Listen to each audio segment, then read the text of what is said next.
The Rangers have a winning streak. The Angels are going wild on the waiver wire. And we're going to talk about what advantages the Rangers have over their fellow AL West contenders. All that and more on this episode of Locked On Rangers. Let's get into it. You are Locked On Rangers, your daily Texas Rangers podcast. Part of the Locked On Podcast Network, your team every day.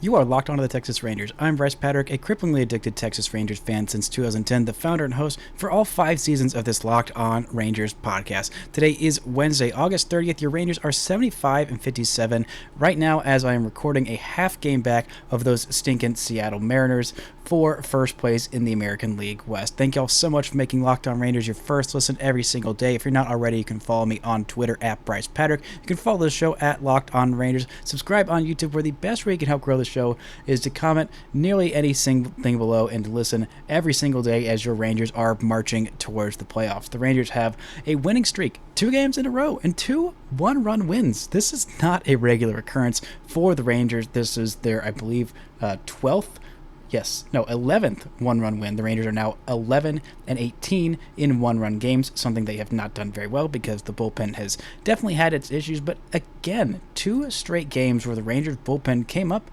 pretty big, and the pitching in this one was mostly very good because the offense, although, again, like on Monday night, there were a bunch of very hard hit balls that just happened to be right at defenders, right at gloves, right into, unfortunately, double plays.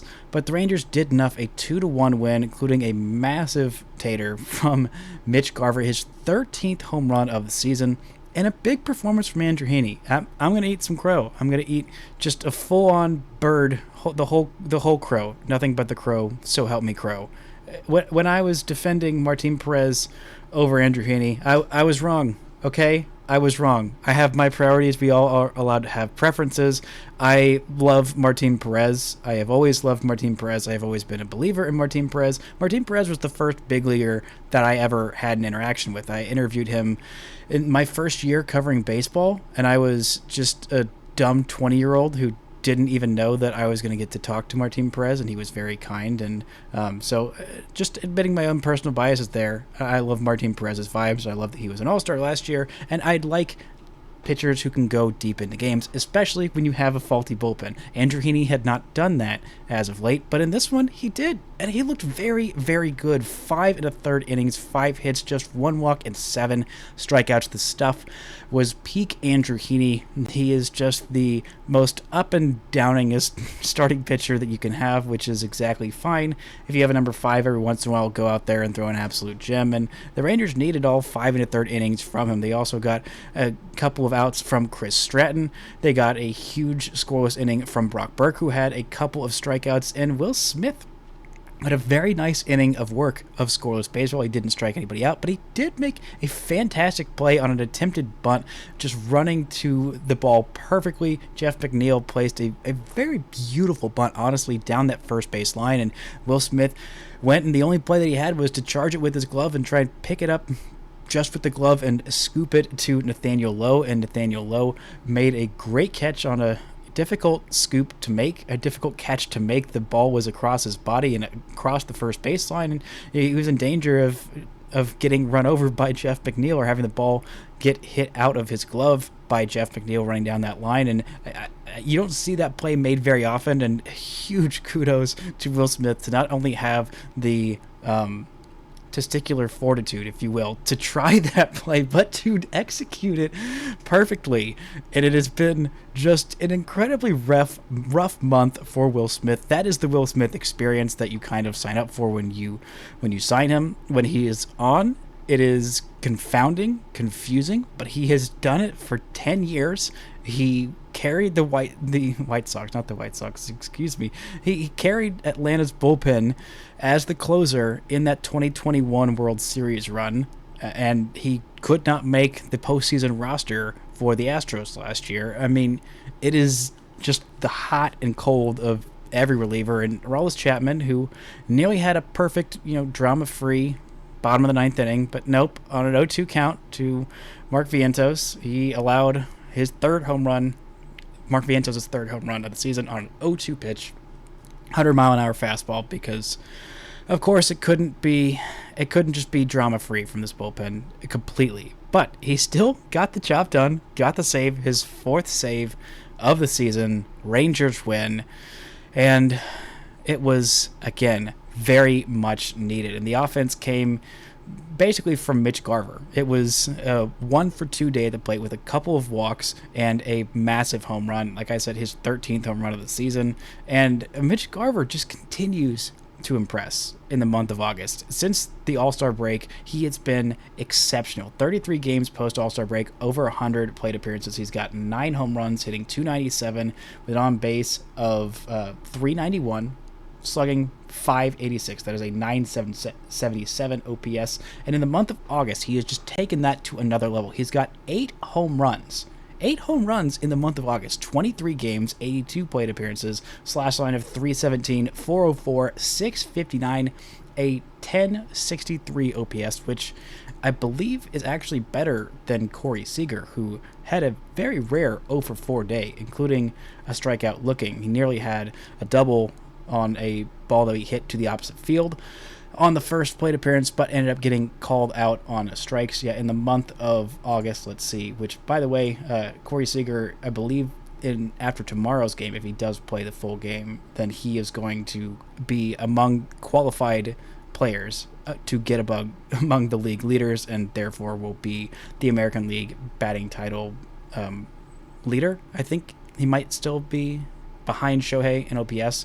But yeah, just looking that up, in the month of August, Corey Seager has a dreadful 1059 OPS to Mitch Garver's 1063. So to be hotter than Corey Seager for any month of the season is just an incredible testament to Mitch Garver, the importance that he has. I know he hasn't played a whole lot of games this year. The Rangers have been very, very careful with him to not overexpose him. He's got just over 200 at-bats on the season.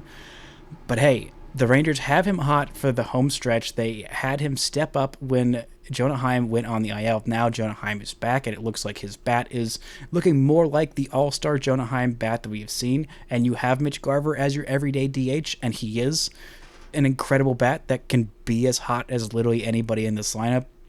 And again, the depth of this team. I mean, the hardest hit balls in this game, there was Ezekiel Duran with 111 miles an hour. Mark Vientos' home run was 108. Then Leo Taveras at 107. Nathaniel Lowe at 107. Ezekiel Duran, again, at 106.6, so nearly 107. I mean, the depth of these guys, just everybody putting together some pretty quality at-bats, including even point to a guy that annoys you on this offense. Point to I don't know about Zeke Duran. Well, Zeke Duran had the what ended up being the game-winning hit, a ball that he hit so hard that it could not drive in both runs from second and third, could only get the runner home from third base. But again, another clutch at-bat by Zeke Duran in the 9th inning to help the Rangers extend that lead and get a win in a much-needed one-run game. I mean, just top to bottom, this offense is stepping up, and I know the results aren't there. Only 2 runs in this one. I believe it was, a 2-1 win, or a 1-0 win yesterday. Or maybe it was 3-2. I don't remember the exact score, but not a whole lot of runs. But the offensive production, it is just about to explode. I can just tell with this offense. You know that this is a talented lineup and a deep lineup. And coming up, we're going to get into something that could make this lineup even deeper. But first, this word from our sponsors. This episode is brought to you by LinkedIn. Are you struggling to close deals? Cold outreach is wasting the time of both the buyer and the seller at every stage, especially when sellers are using shallow and outdated data.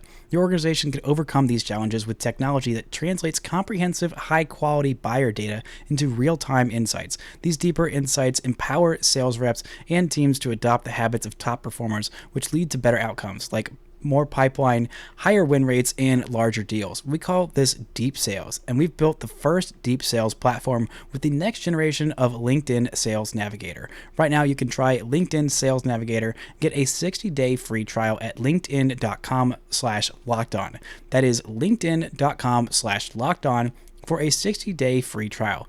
Let LinkedIn Sales Navigator help you sell like a superstar today. Just go to linkedin.com/lockedon and get started.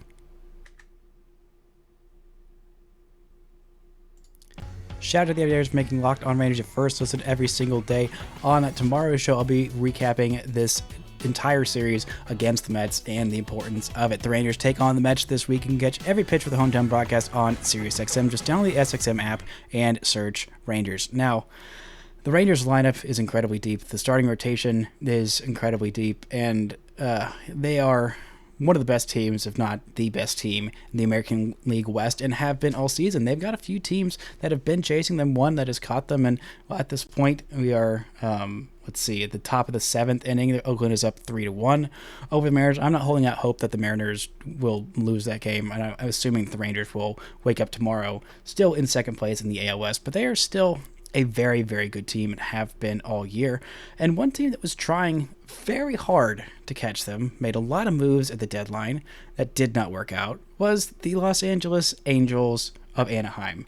Now, the Angels, seeing that their season was dead, somehow Shohei Ohtani is still playing even though he has a UCL tear, which you can still hit and not really make it much worse as a hitter. But long story short, he's probably going to have a second Tommy John surgery that's off-season, which will definitely affect his market. Not too much, but it will affect it just a little bit, I think. But for some reason, the Angels just decided to cut several key players. 5 players even, and I'm honestly kind of shocked that it wasn't that Shohei Ohtani wasn't one of them, because of how incredibly terrible and just unbelievable this decision was. This is not bad players that they cut. There's 5 players, including Lucas Giolito, who they traded for, along with Reynaldo Lopez. Both of them are cut. Matt Moore, who's having an even better season with the Angels than he had last year with the Rangers. They also cut Hunter Renfroe and Randall Grichuk, who they traded for at the deadline. And now Grichuk was just terrible with them. I don't know if that was just the Angels coaching staff being so incredibly terrible. Also, you could point out that Lucas Giolito was not very good with them. 6 starts, a 6.89 ERA in 32 2/3 innings, whereas in 21 starts with the White Sox, he had a 3.79 ERA in 121 innings. He had also had 3 straight top 10s, or top 11, I should say, Cy Young finishes from 2019 through 2021. Easy for you to say. But I'm chalking that up more to the Angels as being a dumpster fire of an organization. Randall Grichuk was quite terrible with them. He had a 120 OPS plus with the Colorado Rockies. 120 OPS plus, 861 in 64 games with the Rockies this year. It wasn't, that's adjusting for the Coors Fieldiness, because he actually hit better on the road as a Rocky than he did at home at Coors Field. And with the Angels, he was horrendous. A 140, 190, 280 slash line, a 470 OPS, and a 25 OPS plus. Now remember, 100 is league average, so he was a quarter of league average with the Angels. Like, just absolutely horrendous stuff. And it wasn't just the Angels that cut bait with a lot of players at this, right ahead of this deadline. It was also the Yankees, the Mets, the White Sox also cut bait, and the Tigers. There were the other guys on this waiver that will be available for waiver claim are Carlos Carrasco, Harrison Bader, Jose Cisnero, and where'd we go? I just had him up here just a second ago. Oh, Mike Clevenger, also, who is of the White Sox. So now the reason that the Angels did this was so that Artie Moreno could save some money and maybe miss out on the luxury tax. And maybe he thinks, oh yeah, I got to do that so that I can sign Shohei Ohtani next year, because I'm going to definitely be in the luxury tax if I sign Shohei Ohtani. Well, let me give you a warning, Artie Moreno. A little red flag here. According to my sources being my eyes and ears and my brain that has watched baseball, you're not getting Shohei Ohtani back. He is not coming back after this. Like, I have never seen something this egregious in the history of my watching baseball. Granted, I'm only 29 years old, so I haven't been alive for everything. But still, this is so incredibly, I could not believe that this happened. Granted, I also couldn't believe how incredibly quickly everything just went straight to heck for the Angels after going all in at the trade deadline. I believe it was an 8-game or 9-game losing streak that they started in the month of August and have just been absolutely horrendous, which kind of stinks. And I almost feel bad for the Angels if I wasn't just a through and through hater. I do feel bad for the Locked On Angels boys because they deserve better. And I really thought the Angels made some smart moves this offseason. They just got some really bad luck with, once again, their star third baseman Anthony Rendon just being a shell of himself and completely injured, and Mike Trout, being pretty good but also having a key injury at the wrong time, and Shohei Ohtani's pitching injury, and all these other just different depth piece injuries, and a bunch of the signings that they made that I thought were kind of smart on the pitchers ended up not working out. But this is a team that I thought should have been fairly competitive this year. I did a crossover with Locked On Angels at the beginning of the year, seriously debating whether the Rangers rotation or the Angels rotation was better. And it was close debate. And I think we both kind of chose our own teams, but I wasn't quite entirely sold. And well, in case you're wondering, the Rangers rotation is just leaps and bounds and light years ahead of this Angels rotation, even though they only got a month of Jacob deGrom. This has just been a rough way, and I just can't believe the Angels decided to cut bait on all of these players. But it could bring dividends for the Rangers. It might not, but coming up, we're going to rank how much I want these players on the waiver wire, how likely the Rangers are to get them, and how the Rangers stack up with their AL West competition. But first, this word from our sponsors.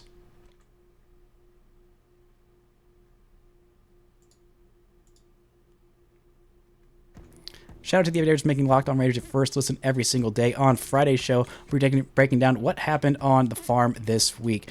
The Rangers take on the Mets this week. You can catch every pitch of the hometown broadcast on SiriusXM. Just download the SXM app and search Rangers. Now, one thing I did want to mention about the farm, Evan Carter was promoted to AAA Round Rock today on his birthday, and happy birthday to him. He got himself a present of 4 hits and a stolen base because, of course, that is the Evan Carter way, and of course the Round Rock Express won because that's just what they do. So shout out Evan Carter on his birthday. But we have 3 tiers, I think, of these waiver wire free.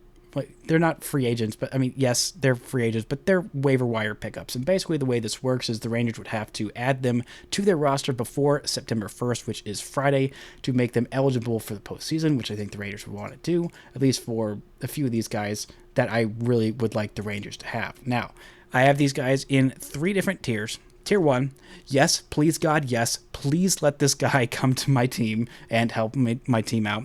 Tier 2, the probably could help. And the tier 3, probably cooked / I just don't want him. Now, the way this waiver wire works is it is different than in years past. There are no more waiver wire trades, so this would have been nice if this was instituted before the Justin Verlander trade, where the Astros gave up, I can't even remember, a shoebox or something to get Justin Verlander off of Detroit, where he looked absolutely cooked, and then, of course, the Astros unfortunately fixed him. But in years past, it was also the case that the league that the player was released from would have first dibs on the waiver wire. So in this case, the AL would have first dibs. That's not the case anymore. It is just in reverse order of the standings. So the worst record gets first dibs, but the team will have to pay for the rest of the salary. So you have the bottom tier of the A's and the Royals. That's probably not happening. I don't think that any team that's not in the playoffs is really going to make too much of a claim for any of these guys. None of them are really super big free agents that you think, oh, we got to, give them a little taste of how our team works and, let them see for a month or whatever of what it's like here, and then we can try and re-sign them for next year. I just don't see that happening. But there are quite a few teams that are ahead of the Rangers in terms of waiver priority that could use some help in their bullpen and the rotation and, well, pretty much everywhere. You've got the Marlins, the Reds. Both those we're going from 14, 15. Then you have the Giants. This was as of today, before this afternoon, before today's games. Then you have the Giants, the Red Sox, the Diamondbacks, the Twins, the Cubs, the Blue Jays, the Phillies, the Astros, who are behind the Rangers, even though they are tied with them. The Rangers have the lead in the they have fewer losses, so they would be behind the Astros in the waiver claim order. And then you have the Brewers and Mariners. So anybody above that, which is Rays, Dodgers, Orioles, Braves, that's the rest of the order in case you were curious. None of those teams in the top 5 are going to have a chance, which at this point would have been the Rangers about a week and a half ago. That would have been the Rangers. Now they kind of maybe have a chance, but I really think it's going to be tough for these guys to squeak through. Maybe there's some teams that are just too cheap to actually end up spending. The Reds, I think, fall under this category. They could use some help in their bullpen, but their ownership didn't even want to go and make trades at the deadline, and they don't want to pay anybody, so I don't know that that's necessarily going to happen. The Red Sox are just about out of it, and especially since they couldn't get much of anything against this Astros team, even though they were at Fenway, which, thank you, freaking Red Sox. It would have been nice to have a game of separation on the Astros, but, it's fine. I'm fine. Definitely not peeved. But if the Rangers did get a chance to claim any of these players, here is my list. Tier 1, they please God, yes, let's have them. Matt Moore, Reynaldo Lopez. Both those guys are very effective, have been effective for the Angels, and Reynaldo Lopez was effective for the White Sox before that. Reynaldo Lopez has premium stuff. Matt Moore, we saw how effective he was last year. And again, of the many things that Chris Young has done right, the two that I think have been glaringly wrong were not trading Matt Moore last year if he wasn't going to re-sign him, and then not re-signing him. Like, all of those are in one. And then the Aroldis Chapman for Cole Reagan's deal is already looking very bad and could end up looking significantly worse, even though they needed Aroldis Chapman in the worst way when they got him, in terms of just somebody else in their bullpen, which I won't rehash all the reasons why I didn't like it for just having Aroldis Chapman as a person. We're not going there anymore, but, the reasons are still very much there. But still, having Matt Moore or Reynaldo Lopez added to this bullpen would just be absolutely incredible. In terms of guys who I think could probably help, here's where I'd put Randall Grichuk, Lucas Giolito, and Hunter Renfroe. I think all those guys could help. I don't think that Lucas Giolito is starting for this team, but I think if you throw him in the bullpen, he's still got some great strikeout per 9 stuff. And just keeping him from the teams that you're chasing for having the best record in the American League, I think just doing that to kind of stick it to him, I think would be very helpful for the Rangers. And maybe if the Rangers could find out what wasn't working with him with the Angels, or just, what was working with him with the White Sox, I think that could definitely be a very, very helpful bullpen piece. And the tier 3, probably Cook, don't really want them. If Carlos Carrasco, Jose Cisnero, and Harrison Bader, along with Mike Clevenger, they're fine. Carrasco's almost definitely Cook. Cisnero, he had a 1-something ERA last year, but that seemed like it was pretty lucky when digging into the numbers. He's got a 96-mile-an-hour fastball, but he is still getting hit really, really hard this year, and I don't think that he would help this bullpen all that much. Bader, he's not really hitting this year. He plays really good center field defense, and he's fast, but he's not hitting better than Travis Jankowski this year, so I just don't really see it helping all that much. And Carrasco is cooked. Clevenger, there are some other off-the-field issues why I don't really want Clevenger, and the Rangers don't really need starting pitching because Andrew Heaney is fine, and you just don't need that in your locker room. But let's look at where the Rangers have an advantage over their AL West counterparts. It is the Mariners, the Astros, and the Royals. What is wrong with me? The Rangers that are in contention for this AL West. It is 11 p.m. here, so I'm getting a little sleepy, and clearly my brain is leaving me. But we are going to finish out this podcast strong, because where do the Rangers have the lead over these other teams? In terms of the infield, Rangers have the best infield in the American League, if not all of Major League Baseball. They've got the best shortstop, who is just one of, if not the best players. They have 4 All-Stars, if you want to count Jonah Heim as in the infield, which I do, because this is for my own nefarious purposes and, propping up Rangers propaganda, because this is a Rangers podcast, so that's just kind of what I do. And Nathaniel Lowe, I think, is the only one, he is the only one who wasn't an all-star, but I still think he's the best first baseman in this division. He's better than Ty France. He's been way better than anything that the Astros are rolling out over there at first base. And, he's been really good defensively as well as offensively. He's really heating up in the second half. And, my Nathaniel Lowe propaganda, which is not something I thought I'd be saying 2 years ago, is going strong. Jonah Heim is by far the best catcher. The Rangers have the best shortstop. And I still think that Josh Jung is still the best third baseman for the year in this division. Obviously, Alex Bregman has been on a tear as of late. He's got more of a track record. But for the year and for consistency, offensively, defensively, Josh Jung has been incredible. Having him out, we have seen, has really affected this team whenever he comes back. I think that's going to be a huge, huge boost for this team. So the infield, big plus, big advantage for your Texas Rangers. Now in the outfield, I think this is where the Rangers, it's kind of tough because it kind of depends on what else is going on. But I think the Astros have by far the best outfield, as much as it pains me to say. We all know how incredibly good Kyle Tucker is. We all know how good Chas McCormick has been this year. I don't know how much I believe in that long term of him having a 900 OPS in a year in the future. Maybe he does, maybe he doesn't. But this year he does, and he's been very, very freaking good.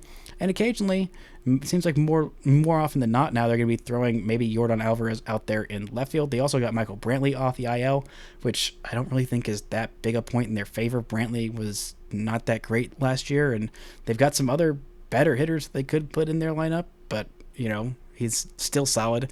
I think the Mariners are a little bit ahead of the Rangers in the outfield. If Adolis Garcia wasn't going through this slump right now, then I'd be saying, no, it's clearly the Rangers. And if Ezekiel Duran was playing every day in left field, then I'd be like, oh, no, it's clearly the Rangers have the second best outfield.